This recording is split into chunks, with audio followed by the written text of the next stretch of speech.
My purpose today was really to help people understand what is this definition of the word convergence. There's a lot of hype, a lot of buzz around this word, but very simply it's just looking at what consumers are doing around Europe, around the world, and the changes that they have in the way they're consuming media.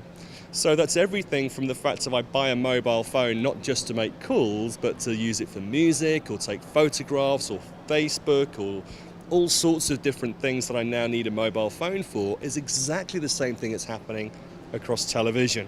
So the television set itself has long been connected to another box, whether it's my cable and satellite box or my video recorder or my gaming console.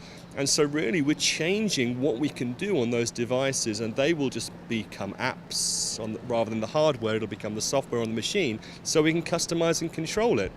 But equally, as we do that, both devices do the same thing.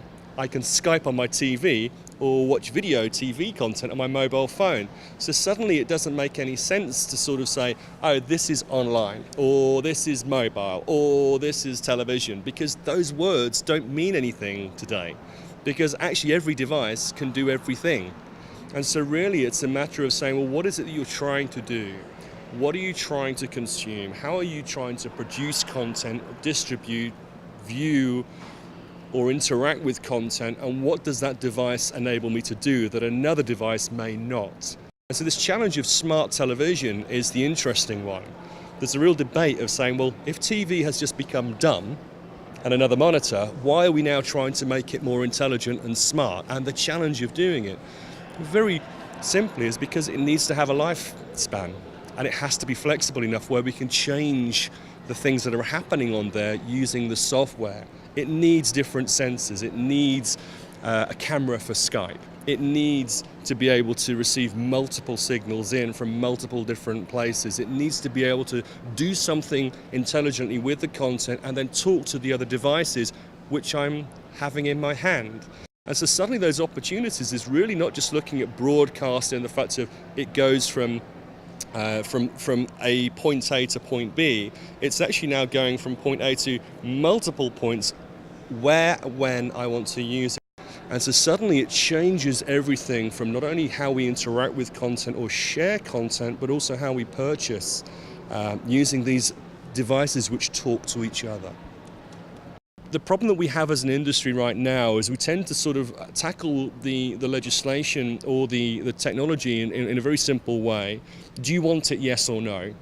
So it's either an opt-in or an opt-out. And very often what they're saying is, do you want to opt into technology or opt out? Do you want those cookies in your browser, yes or no? And it's actually oversimplistic. I want it for Amazon when I'm browsing Amazon, because I don't want to keep typing in my credit card details, but when I'm doing other things, I don't want everybody knowing everything about what I'm doing all the time. And so that is part of the problem, is the technology's answer to some of these problems is answering the letter of the law rather than the spirit of the law and trying to protect minors or trying to protect things from prying eyes and using it against people. I think part of the problem we're going to have to look at moving forward is this whole notion of calling devices or defining them by what they were done in the past. So a television isn't a television anymore. If I can Skype on it, it's no longer television. It's a mobile phone for all intents and purposes. If I can look at TV content on a mobile and it's been transmitted over a mobile rather than a satellite, or it's been transmitted via the internet or something, I can't just turn around and say that regulation only exists for that part and doesn't work on that device. The devices are completely changed. Whereas most people would say, if there was a value exchange, if there was a reward, whether it's more related or more relevant content, if it can be done in a way that is less offensive or less Big Brother, if there's a way that I am in control and I can say, yeah, I'm looking for a holiday today, but actually no, it's a washing machine tomorrow, or I can do this, or if there was some way that as a consumer I felt more in control, I'd be less fearful of the technology because it would look at more about the value than the fear.